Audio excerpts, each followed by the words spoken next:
എന്റെ കാലം അങ്ങനെ ആയിപ്പോയി ഉസ്താദ്, ഞാൻ നന്നാവാനും നോ ചാൻസ് ടു ബി, ഒരു സാധ്യതയില്ല.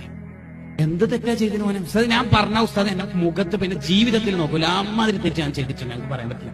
അത് പറയലെന്നെ. അങ്ങനെ നിരാശ ഉണ്ടാകുന്ന കുട്ടികളും ലോകത്തുണ്ടാവും. അവരോടാണ് അള്ളാഹ് പറയണത്, ഏത് വലിയ തെറ്റും പൊറുക്കുന്ന അള്ളാഹ്, ഏത് ചെറിയ നന്മയും സ്വീകരിക്കുന്ന അള്ളാഹ്, ഏത് വലിയ തെറ്റും പൊറുക്കുന്ന അള്ളാഹ്. ഇതാണ് ഖുർആന്റെ ഒന്നാമത്തെ ആയത്ത്. ബാക്കി എത്ര ആയത്ത് വരാനുണ്ട്? അള്ളാഹിനെ കുറിച്ചൊന്ന് പഠിച്ചു നോക്കി.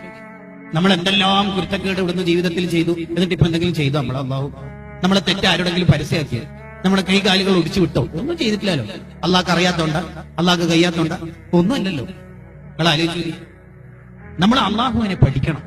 അള്ളാഹുവിനെ പഠിക്കുമ്പോൾ വല്ലദീന ആമനു അശദ്ദു ഹുബ്ബൻ ലില്ലാഹ്, അള്ളാഹുവിനോട് പ്രേമം വരും, സ്നേഹം വരും. സ്നേഹം മൂത്തു കഴിഞ്ഞാൽ ഔലിയാക്കളായി തീരുന്ന ലോകം നമുക്ക് പഠിക്കാൻ പറ്റും.